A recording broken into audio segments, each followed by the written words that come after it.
She didn't plan to stop there. She didn't even know who they were. But when the footsteps behind her got closer, when the sound followed her, no matter how fast she ran, she dropped to her knees in front of 5 bikers and begged for her life. Her voice broke as she spoke, not from weakness, but from exhaustion, from weeks of fear that had finally caught up to her. She couldn't run anymore. Her lungs burned. Her hands were shaking. And behind her, just a few steps away, someone was still coming. Across the open lot, a man stood quietly, watching. Calm, patient, certain.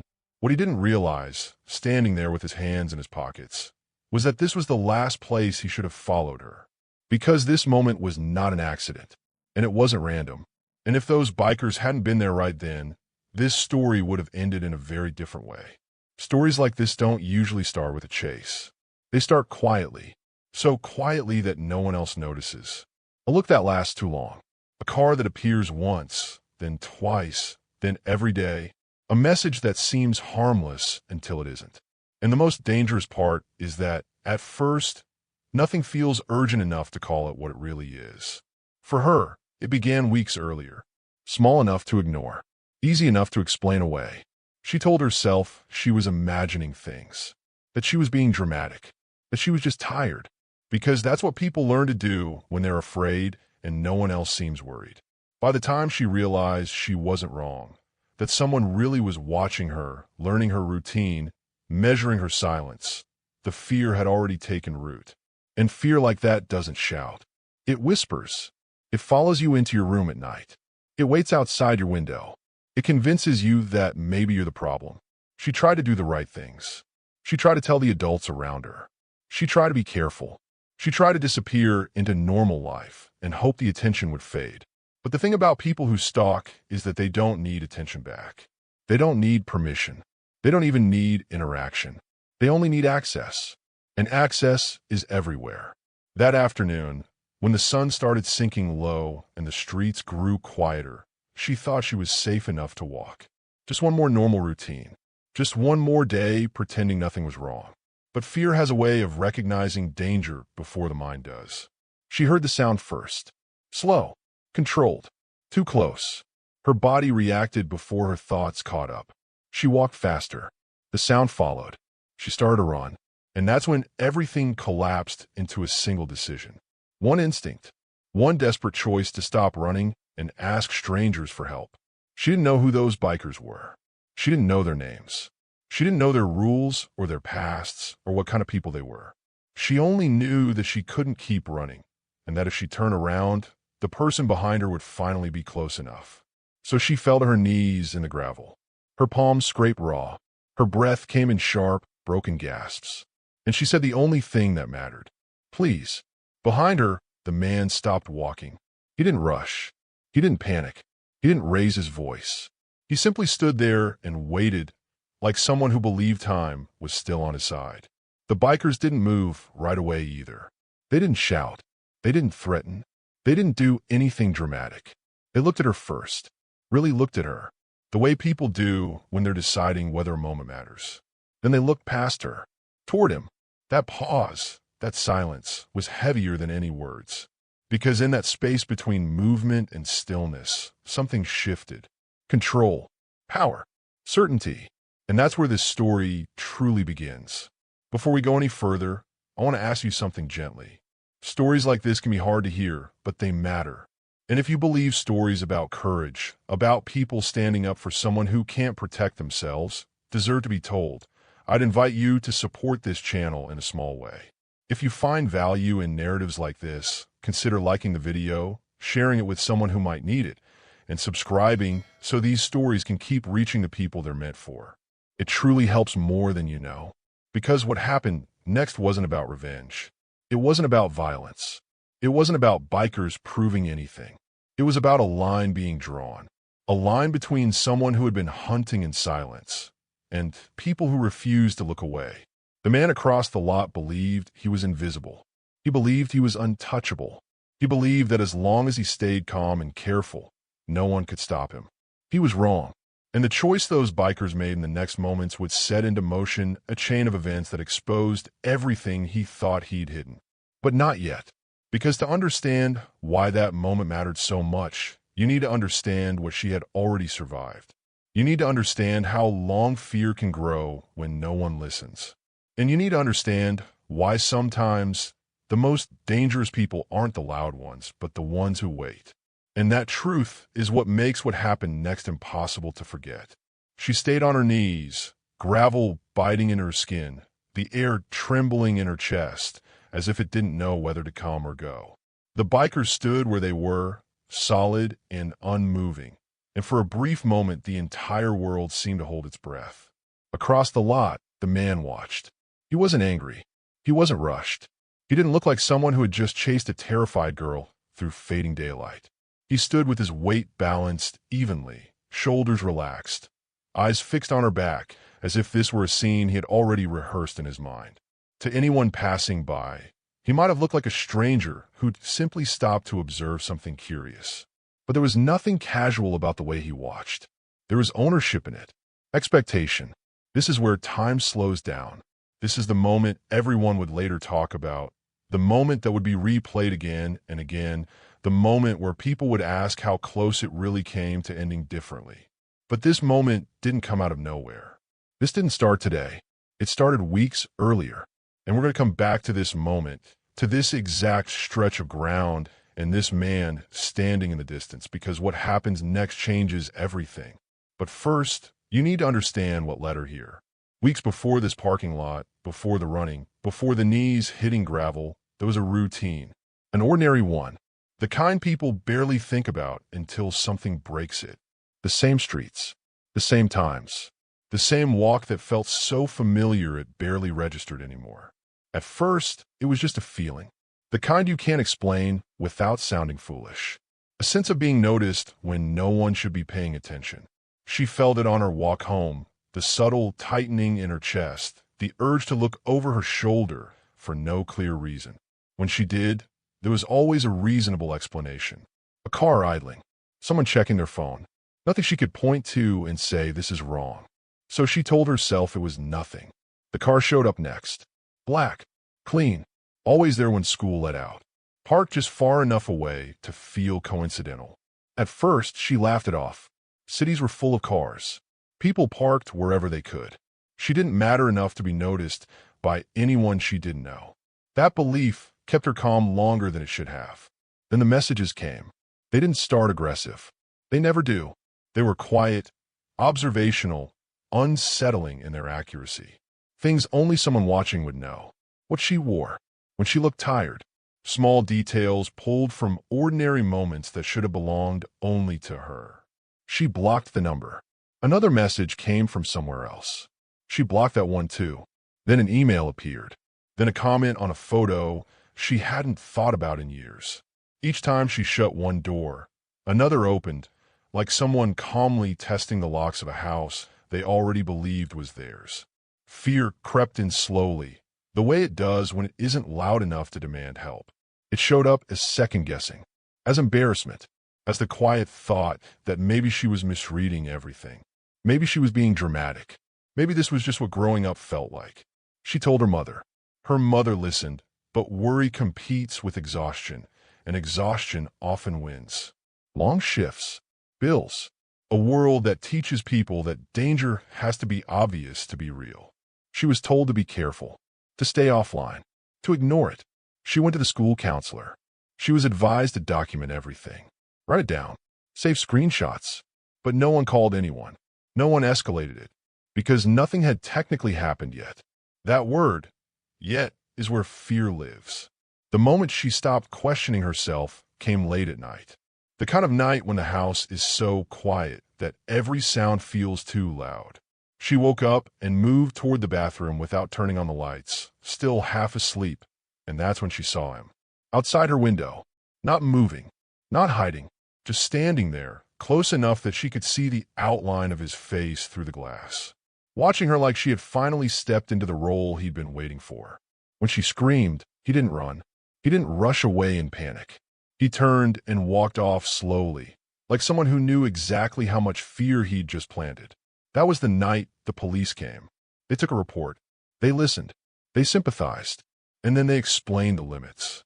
No cameras. No threats spoken aloud. No physical contact.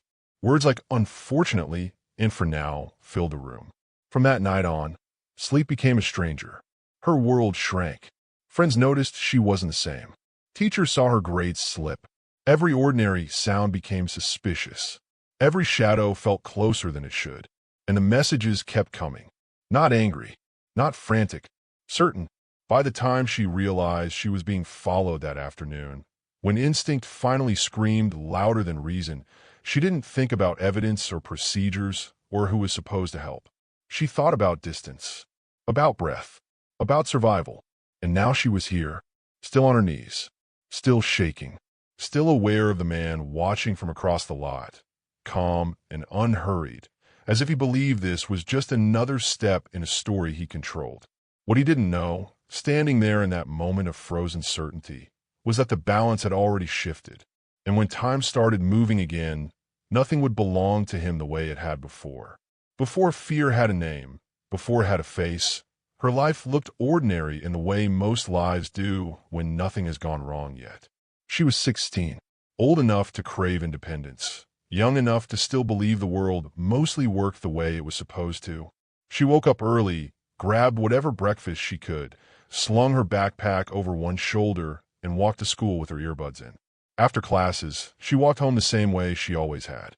Same sidewalks, same shortcuts, same quiet counting of steps that comes from repetition, not worry. Her mother worked late shifts.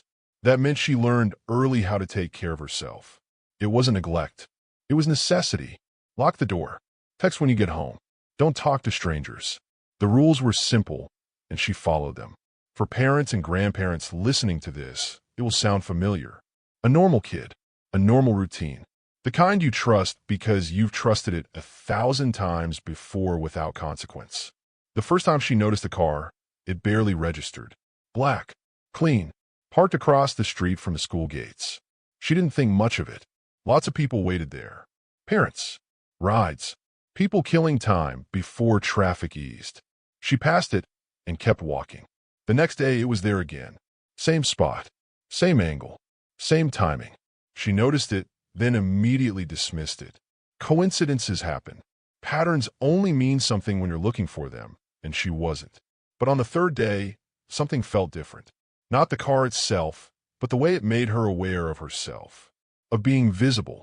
She adjusted her hoodie without thinking, lowered her head as she walked past. When she glanced toward the driver's seat, she couldn't tell if anyone was inside. That uncertainty stayed with her longer than it should have. Days passed. The routine didn't change, but the feeling did. The car showed up often enough that she began to anticipate it. And anticipation is where fear quietly begins. You start preparing for something you can't quite explain. Then the messages came. The first one didn't scare her. It confused her.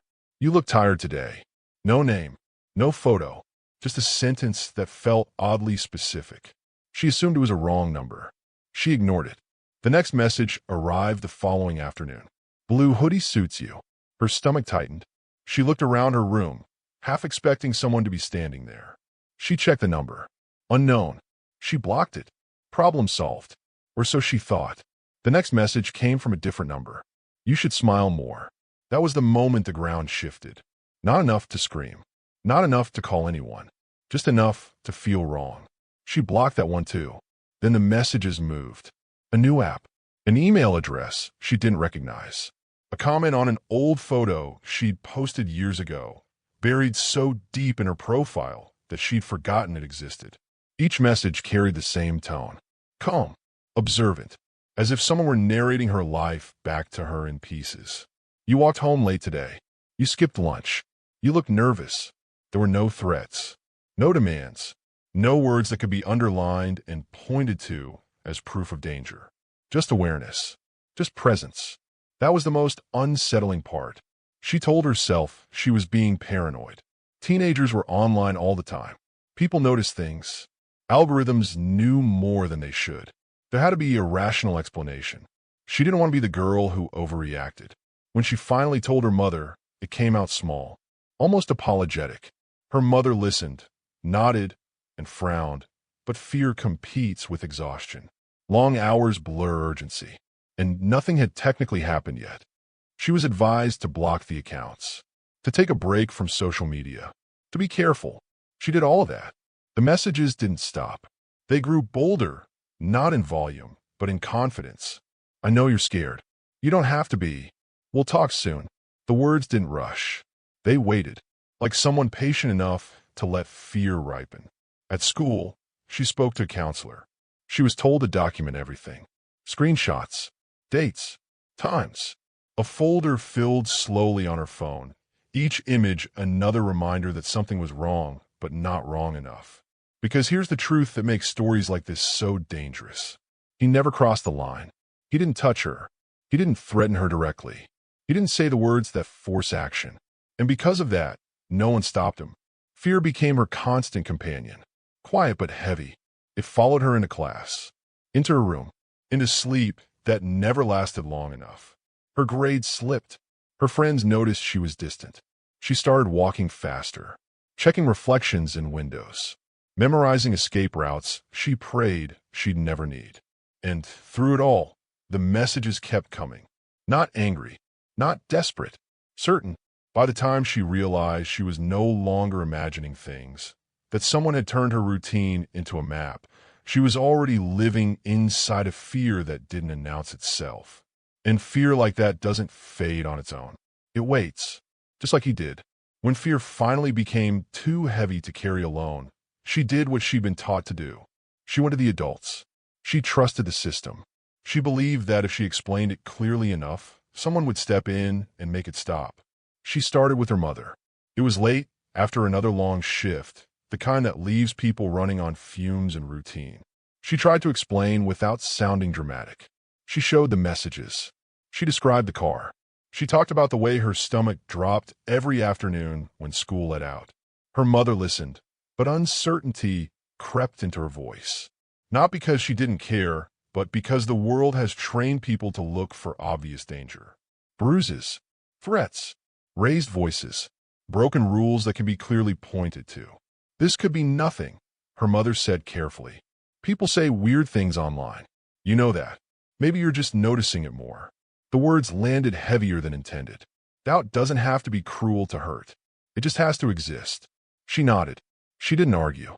She went back to her room and stared at her phone, wondering if she really was imagining things.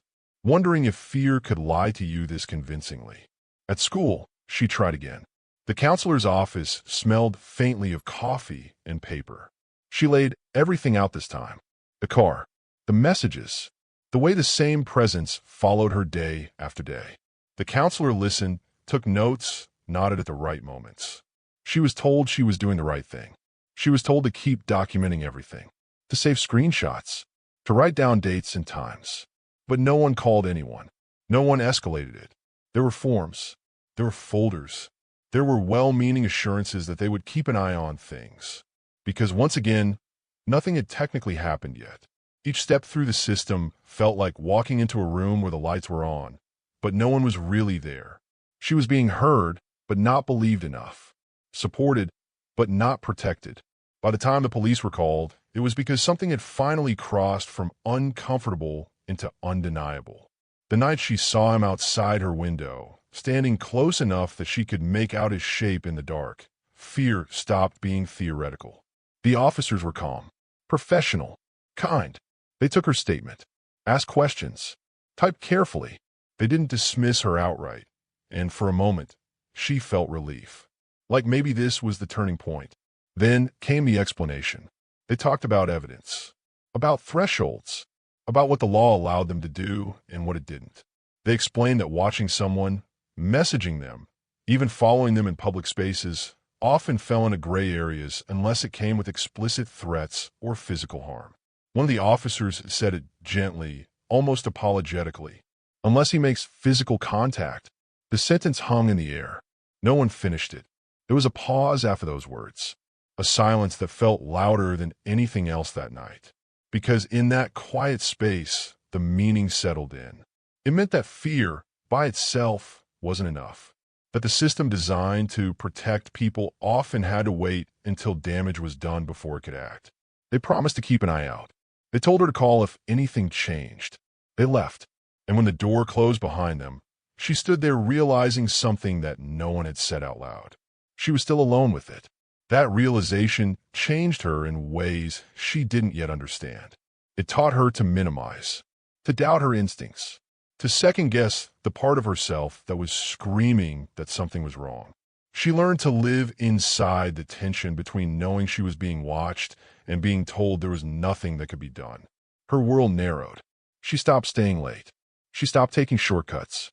She stopped trusting quiet. And somewhere not far away, someone noticed that shift. Someone understood that the system had drawn its lines, and that as long as he stayed just on the right side of them, no one would stop him. That's the part of stories like this that hurts the most. Not that help doesn't exist, but that it often arrives too late. That fear has to grow teeth before it's taken seriously. If you've ever seen someone dismissed like this, if you've ever watched concern get labeled as overreaction, stay with this story. Because the moment that changed everything didn't happen in an office or a report or a policy explanation. It happened when the system stalled and someone else stepped forward instead. After that night, something inside her shifted. Not suddenly, not dramatically. It happened in small, quiet ways that were almost impossible to explain to anyone who wasn't living inside her head. Sleep stopped feeling safe. Silence became suspicious. Every ordinary moment began to feel like it was being observed from somewhere just out of sight. She kept walking to school because life doesn't pause just because fear moves in. She kept her head down, earbuds in, steps quick and practiced. She told herself that if she stayed predictable, if she didn't react, maybe whatever this was would lose interest. But fear doesn't work like that. The message came on a morning that looked exactly like every other. She was halfway down the block when her phone vibrated. She almost ignored it. Almost. Habit 1. When she looked, her breath caught. It wasn't words this time. It was a photo. Her. Taken from behind. Walking towards school. Backpack slung over one shoulder. Hair pulled back the same way it always was. The timestamp showed it had been taken minutes earlier.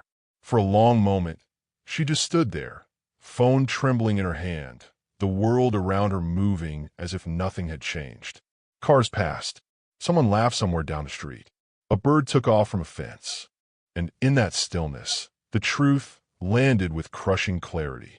He wasn't guessing anymore. He wasn't watching from a distance. He was close. She looked around, heart hammering, scanning windows, parked cars, reflections in glass. Every shadow felt like it might move. Every stranger became a question. That was the day fear stopped whispering. It spoke clearly now. She didn't tell anyone right away. Part of her was embarrassed by how deeply shaken she was. Another part knew, instinctively, that showing the photo would only lead to the same questions. Where was the threat? Where was the proof of intent? So she carried it alone. That night, she barely slept. When she did, it was shallow and fractured, the kind of sleep that leaves you more exhausted than rest ever could. At some point past midnight, she woke up with the unmistakable feeling of being watched. At first, she tried to ignore it, tried to tell herself it was just anxiety replaying the day. But the feeling didn't fade. It pressed heavier, insistent. She sat up slowly and turned her head toward the window. He was there, not hiding, not crouched, just standing in the dark, close enough that she could see the outline of his body against the faint glow of the streetlight. His face was shadowed, unreadable, but his posture was relaxed, almost casual, as if he belonged there, as if this was normal. She screamed. The sound tore out of her before she could stop it, sharp and raw. Lights flicked on in nearby houses. Somewhere the dog barked, and he moved, but not the way she expected. He didn't run. He didn't hurry. He turned away and walked off at an unhurried pace, disappearing into the darkness like someone who knew exactly how much damage he'd just done. That moment broke something inside her.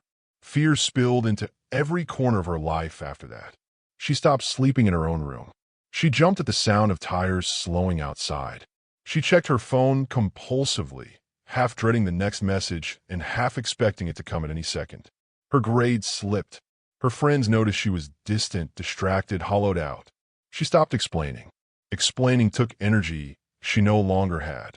Isolation crept in quietly, not because she wanted to be alone, but because being around people made the fear harder to hide. Smiling felt dishonest. Conversation felt exhausting.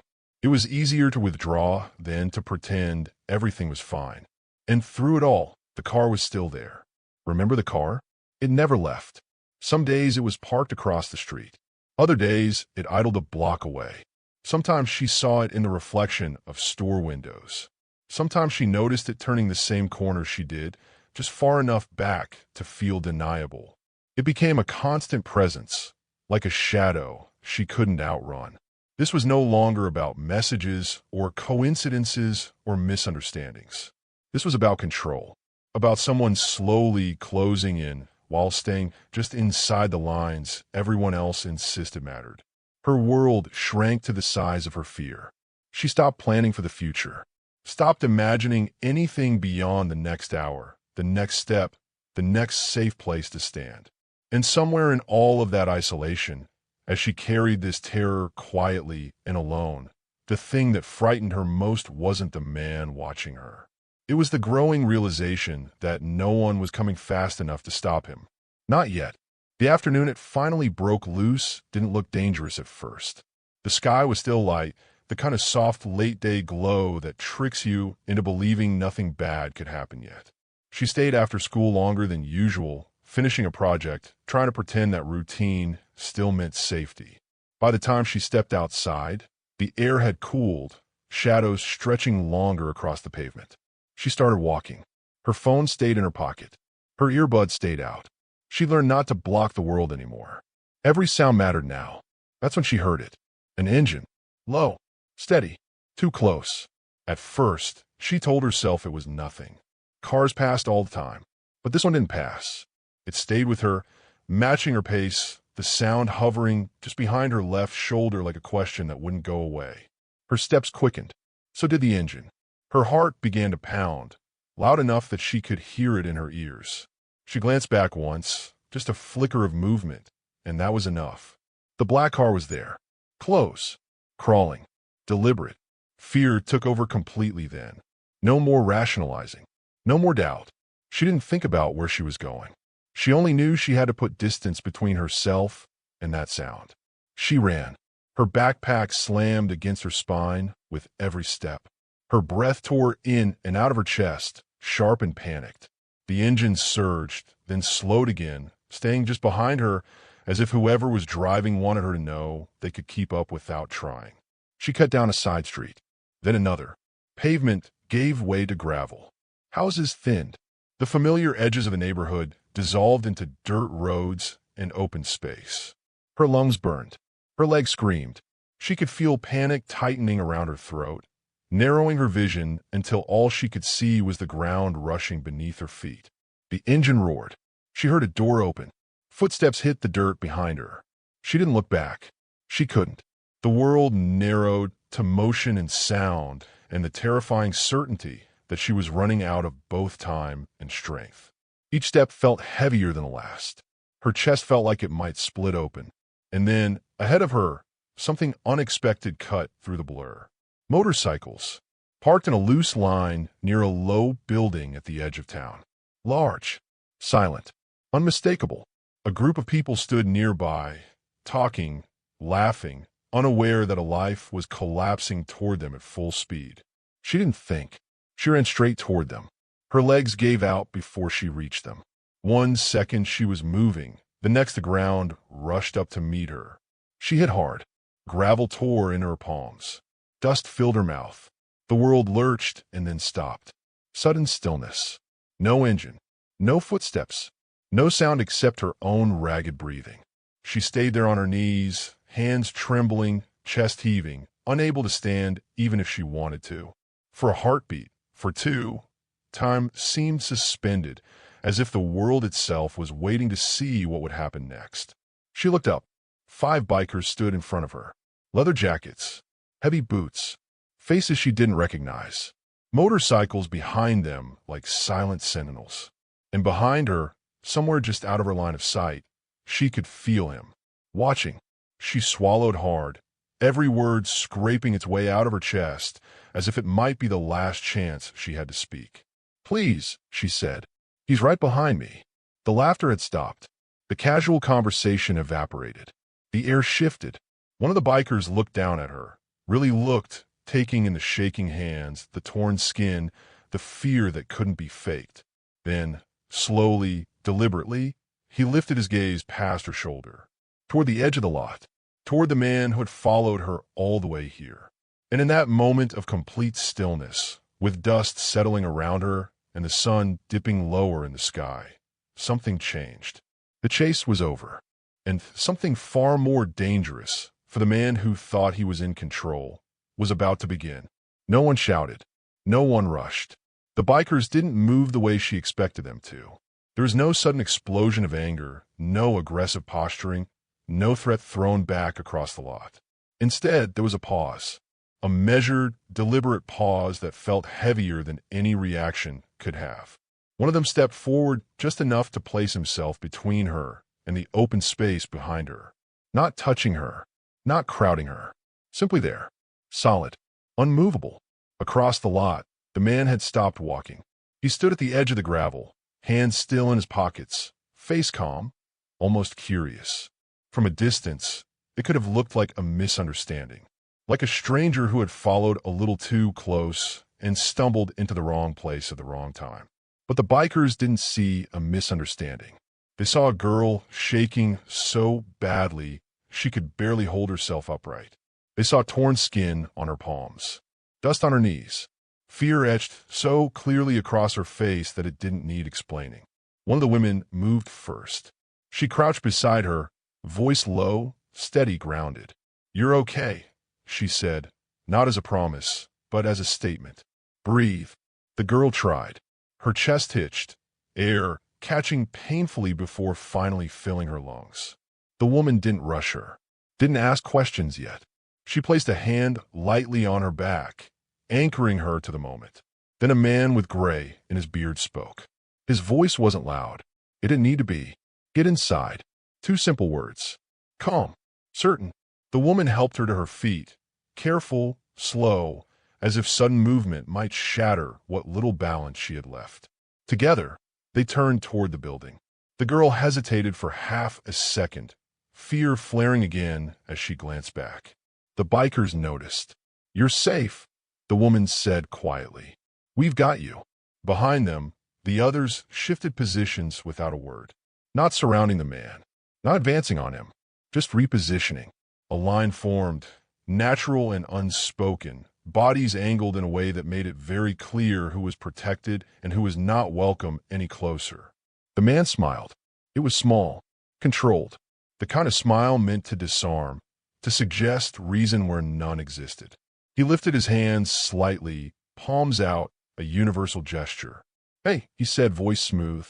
"There's been a mistake. She's confused. I was just trying to talk to her." No one responded right away.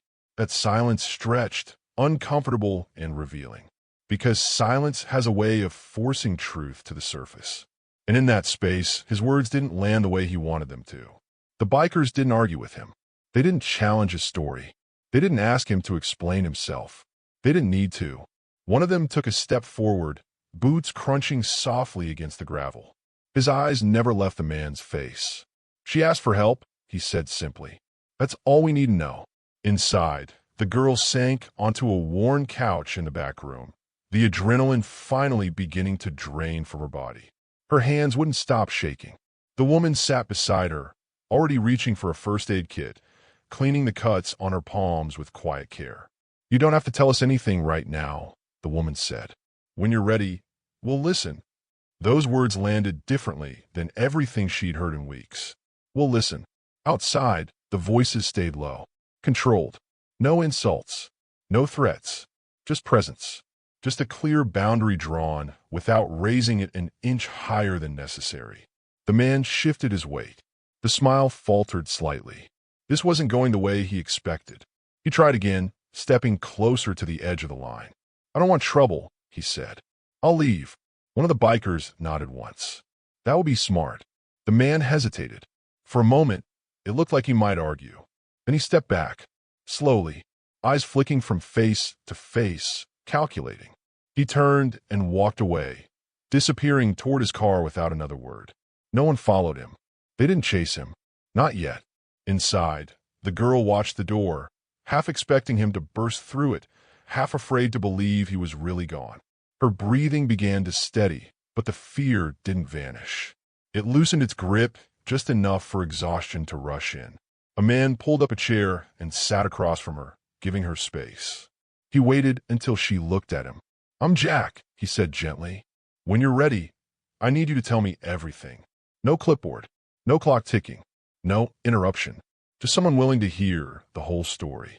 And as she began to speak, haltingly at first, then faster as the words finally found room to exist, something shifted again. This time inside her. For the first time since this began, she wasn't being evaluated. She wasn't being measured against rules or thresholds or technicalities. She was being believed. Outside, the sun slipped lower, casting long shadows across the lot.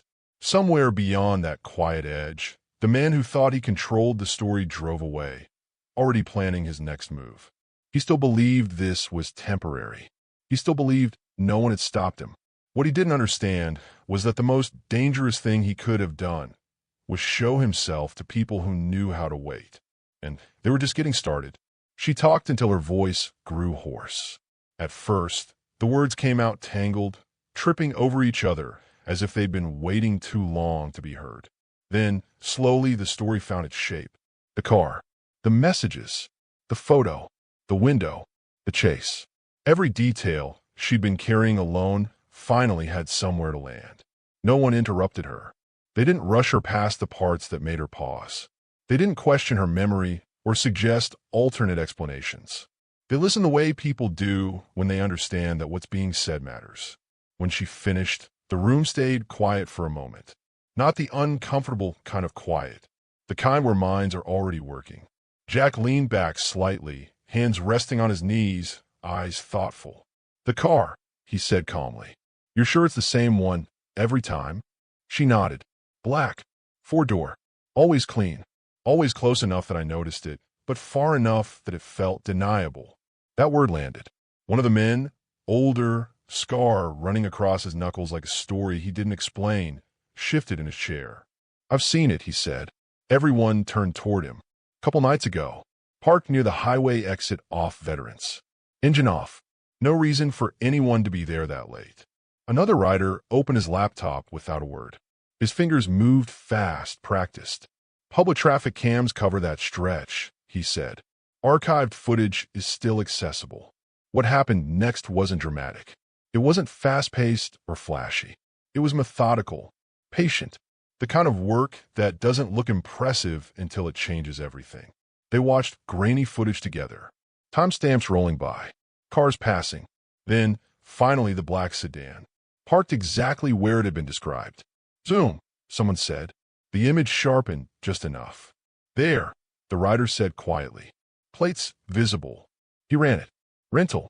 Out of state." That detail shifted the air in the room. Rental cars don't belong to routines.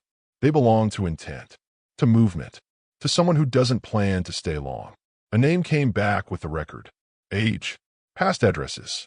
Nothing that screamed danger on its own. But danger rarely announces itself. They kept digging. Public records. Old complaints. Archive forums. A trail that didn't exist until you knew how to look for it. Then someone found it. A blog post buried years deep on a forgotten site. Written by a woman in another state. Her words were careful, exhausted, familiar in a way that made the room go still. She wrote about messages that started small. About a man who always knew where she'd been. About feeling watched. About going to the police and being told nothing could be done. About leaving town just to feel safe again. The details matched too closely to ignore. They found another mention after that. In another. Different states. Same pattern. Jack exhaled slowly. He's done this before. The girl's chest tightened. "You mean to other people?" "Yes," Jack said gently. "And he got away with it." That was the moment the truth settled fully into the room. He wasn't new at this. This was an obsession born overnight. This was practice, refinement, Someone who had learned exactly how far he could go without consequences. Someone who knew the system well enough to move through its blind spots. He escalates. One of them said quietly, "Slow, careful." He waits until fear does the work for him. The girl stared at the screen, at words written by a stranger who had lived her fear years before. It was horrifying and strangely validating, proof that she hadn't imagined any of it. Jack stood. "We're not touching him," he said firmly. "Not now. Not ever. We do this the right way." The others nodded. There was no argument, no appetite for shortcuts. "We gather everything," Jack continued. "We build a case so solid the police can't ignore it. And until then," he glanced toward the door. "She doesn't go anywhere alone." The girl felt something loosen in her chest. Not relief exactly, but certainty. The kind that comes from knowing someone else has taken the weight for a moment. Outside, the sun dipped lower, the day quietly moving on as if nothing had changed. But everything had. If you believe predators shouldn't be allowed to hide behind technicalities, if you believe patterns matter and victims deserve to be believed the first time, tap subscribe and stay with this story. Because the man who thought he was invisible had just been seen clearly for the first time. And the system that failed to stop him before was about to be tested again. Only this time, he wasn't being watched by someone afraid and alone. He was being watched by people who knew exactly what to do next. For the first time since this began, hope felt possible. It didn't arrive loudly. It came quietly, carried in careful words and measured steps, the way real hope usually does. They went to the police together, not with panic, not with fragments, but with evidence laid out cleanly and patiently. Photos, messages, timestamps, records, patterns that no longer looked like coincidence. This time, the room felt different. The detective listened without interrupting, asked questions that mattered, took copies of everything. When she looked up, her expression had shifted from polite concern to focus. "This is solid," she said. "This is stalking." The girl exhaled, a breath she hadn't realized she'd been holding for weeks. Someone had finally named it. Someone had finally said the word out loud. The detective explained the next steps. Warrants, procedures, searches, the slow machinery of the system beginning to turn the way it was supposed to. For the first time, the rules were no longer protecting him. They were closing in. They left the station lighter than they'd arrived. The girl felt it in her shoulders, in the way her chest didn't ache quite as much. She smiled without forcing it. She even laughed once, softly, surprised by the sound of it. Maybe this was it. Maybe it was finally over. That night, she slept longer than she had in weeks. The next morning, the call came. They gathered around the phone as the detective spoke, her voice professional but tight. The warrant had been executed. The motel room located. The car identified. And then the pause. "He's not there," the detective said. "The room's empty. No clothes. No electronics. No personal items." He cleared out. The room seemed to tilt. The girl's stomach dropped, the hope she'd been clinging to evaporating in an instant. "What does that mean?" she asked, her voice small again despite everything. "It means he knew we were coming," the detective replied carefully. "We're issuing a warrant for his arrest, but right now we don't know where he is." Silence settled over the space. The word gone echoed in her head, but didn't bring relief. It brought something colder, something sharper. Jack's jaw tightened. He didn't speak right away. When he did, his voice was low and controlled. "He didn't disappear," he said. "He moved." The girl felt dread creep back in, heavier than before, because now it was paired with uncertainty. The idea of him out there somewhere, aware that the system had finally noticed him, made her skin crawl. "This wasn't an escape," Jack said quietly, more to himself than anyone else. "It was repositioning." The detective agreed. "Stay alert," she said. "If he contacts you, if you see anything, call me immediately." The call ended. Hope didn't shatter loudly. It drained away slowly, leaving behind a hollow space where confidence had briefly lived. The girl sat down, hands clasped tightly in her lap, trying to steady her breathing. She'd allowed herself to believe it was over. That was the mistake. Because people like him don't vanish when they're exposed. They adapt.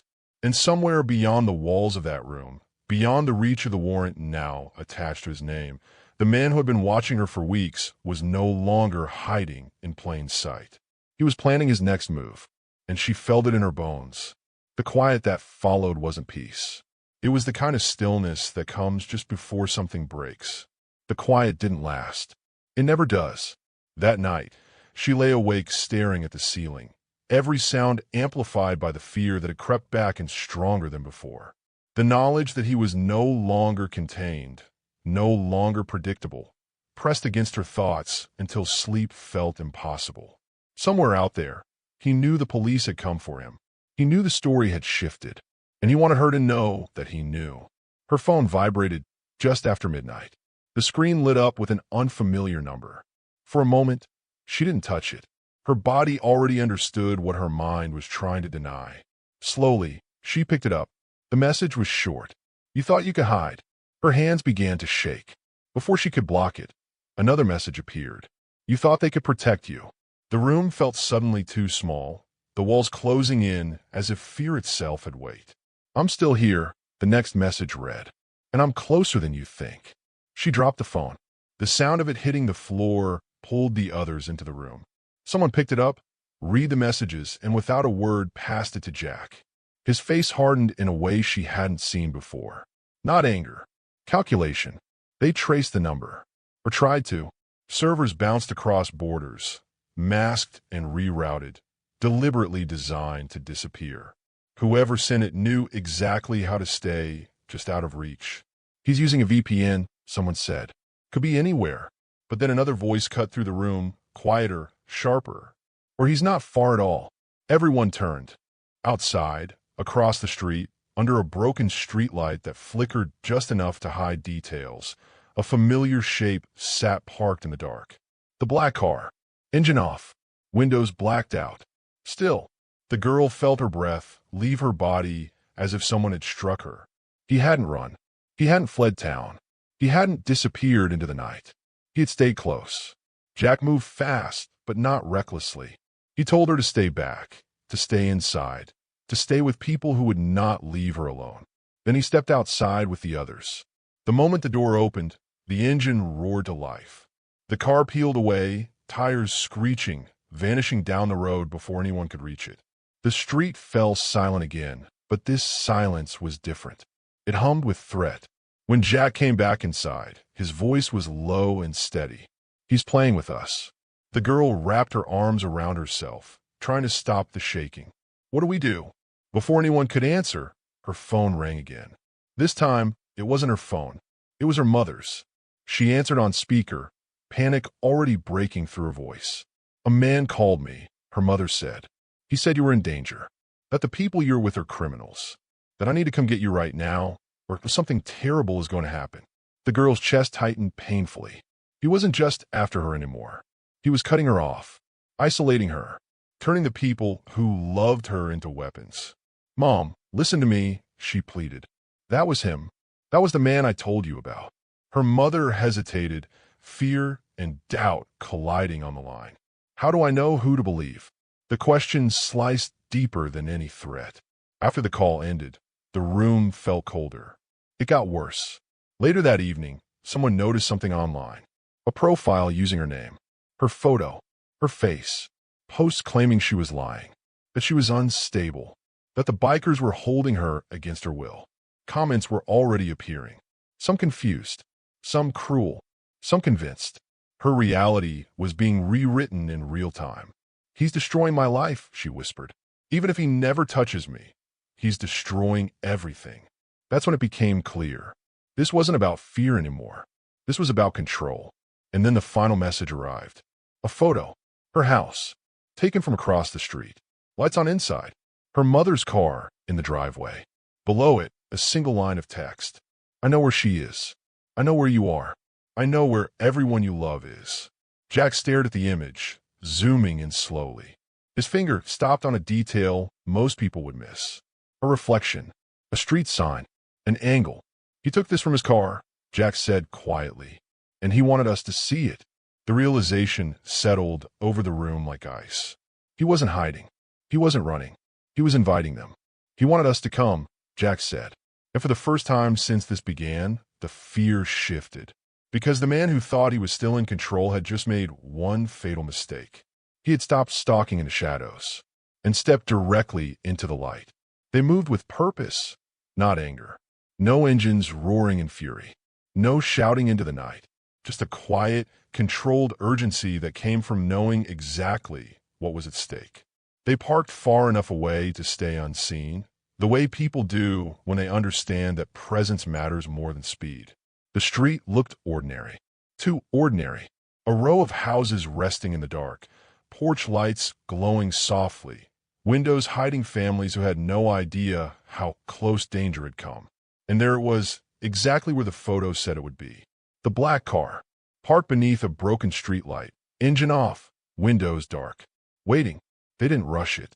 They spread out instead, positions taken without words, angles chosen with care. Not surrounding him in a way that looked threatening, but in a way that removed options. Paths closed gently, deliberately. No sudden movements. No raised voices. Jack stepped forward alone. The car door opened slowly, almost casually, as if the man inside still believed he controlled the pace of this moment. He stepped out, straightened his jacket, and looked around with a faint, confident smile. "You must be the one she told me about," he said calmly. "This is a misunderstanding." Jack didn't respond to the smile. He didn't respond to the attempt at charm. "You're not going anywhere," he said evenly. "Police are on the way." The man's expression flickered. Just for a second. Calculation replacing confidence. He glanced around then, really seeing the people positioned quietly around him, each one watching without hostility, without fear. "This is harassment," the man said, voice rising slightly. "You can't do this." Jack didn't move. "We're not doing anything. We're standing here." The truth of that landed hard. The man took a step back, then another, eyes darting toward the house across the street. For a moment, it looked like he might try to run. Then he heard it. Sirens. Distant at first, then closer. The sound drained the color from his face. Red and blue lights washed over the street as patrol cars pulled in from both ends. Doors opened. Officers stepped out, hands steady, voices clear and controlled. "Sir," one of them said firmly. "Step away from the vehicle." The man tried to speak, tried to explain, tried to reclaim the narrative he'd controlled for so long. But this time, the words didn't work. Evidence had already arrived before the officers did. The messages, the photos, the fake profiles, the calls, the pattern that spanned states and years. Hand replaced behind his back. Cuffs clicked closed. The sound echoed louder than it should have. As he was led toward the patrol car, he twisted once, trying to look past the officers, searching for the girl he believed he still frightened. She wasn't there. She didn't need to be. Justice didn't arrive with chaos. It didn't arrive with violence. It arrived with restraint. And as the car door closed and the lights faded down the street, the air seemed to exhale for the first time in weeks. Not because fear was gone completely, but because control had finally changed hands. The courtroom was smaller than she expected. Sterile, quiet, almost indifferent, the way places built for procedure often are. She sat beside her mother, hands folded tightly in her lap, feeling the weight of the room pressed down on her chest. The man sat across from her now, no shadows to hide in, no distance to control. For the first time since this began, he looked ordinary. Smaller, stripped of the power he'd carried for so long. That didn't make it easier. When the judge reviewed the evidence, there was no drama in it. No speeches, just facts laid out one by one. Messages, photos, timelines, prior incidents that no longer looked like coincidences. A pattern that could no longer be explained away. When the decision came, it was simple. Bail denied. The words landed softly, but their impact was enormous. Her mother's grip tightened around her hand. She felt a rush of relief, so sharp it almost hurt. Not triumph, not celebration, just the knowledge that, for now, he wouldn't be walking free. For now, she could breathe. As he was led away, he glanced back once. Not with rage, not with remorse, just with the same cold certainty he'd always carried, as if part of him still believed this wasn't over. That look followed her out of the courtroom. In the days that came after, people expected relief to look like happiness. like smiles, like a quick return to normal. But fear doesn't work that way. Trauma doesn't pack itself up neatly just because justice shows up. She went home, slept in her own bed again, and still woke at every sound. She walked to school, and still checked reflections in windows. Her phone stayed silent, and still she flinched when it lit up. Healing didn't arrive all at once. It came in fragments, in small, unremarkable victories. A full night's sleep, a walk without panic, a moment when she realized she hadn't thought about him for an entire hour. Her mother noticed the changes too. The guilt she carried, the apologies she kept repeating. They talk more now, about fear, about listening, about how easy it is to miss danger when it doesn't look the way we expect it to. Some days were better than others. That was the truth no one warned her about. Justice didn't erase what happened. It didn't undo the weeks of fear or the nights spent staring at the ceiling. It didn't return the version of herself that had existed before all of this began. But it gave her something else. Space, time, and the chance to heal at her own pace. The story didn't end with everything fixed. It ended with something far more real. The knowledge that surviving doesn't mean forgetting. And healing doesn't mean pretending it never hurt. It means learning how to live again, even when the echoes haven't fully faded yet. Months later, she came back. Not because she was afraid, not because she needed protection, but because there are places that mark the moment your life changes, and you don't forget them. The lot looked the same. The building hadn't changed. The motorcycles were lined up the way they always were. But she was different, taller somehow, steadier. The fear that once lived right beneath her skin had softened into something quieter. Still there, but no longer in control. She stepped inside and was greeted like someone who belonged. Not as a victim, not as a reminder of something dark, but as a person who had walked through fear and come out the other side. She said thank you, but the words felt too small for what they'd given her. Not just safety in a moment of danger, but belief when belief was scarce. They didn't argue her fear. They didn't measure it. They didn't wait for permission to care. They stood with her, and that mattered more than anything else. She understood something now that she hadn't before. That fear grows fastest in isolation. That predators rely on silence and doubt and the space between people. And that community, real community, is what breaks that power. Not fists, not rage. Presence, attention, willingness to say, you're not alone, and mean it. She left that day lighter than when she arrived, not because the past was erased, but because it no longer defined her future. The road ahead felt open again, wide, possible. Stories like this don't end with applause. They end with choices. The choice to believe, the choice to act, the choice to stand up when it would be easier to look away. If you believe no one should face this kind of fear alone, comment, I stand for justice. And if you won't look away when someone needs help, share this story. Because courage isn't rare. It's contagious. If you've listened all the way to the end, then you already understand what this story is really about. It's about a man who believed silence would protect him. About someone who hid behind technicalities and fear, counting on people to look away. And about what happens when that plan finally fails. So here's where you get to choose a side. If you believe predators should never be allowed to hide behind rules meant to protect people, hit subscribe. Stories like this only reach the people who need them when enough of us refuse to stay silent. If you believe fear should never isolate someone the way he tried to isolate her, comment, I stand for justice. Every comment is a reminder that control ends the moment people speak up together. And if you believe no one should ever be hunted, manipulated, or made to feel powerless the way he tried to make her feel, share this story. Because the fastest way to stop people like him is to make sure their tactics don't stay in the dark. Every like, every comment, every share isn't just support for this channel. It's a line drawn. A line that says we don't side with silence. We don't side with fear. And we don't side with people who think they can get away with hurting others. We side with truth. We side with protection. And we side with those who refuse to look away.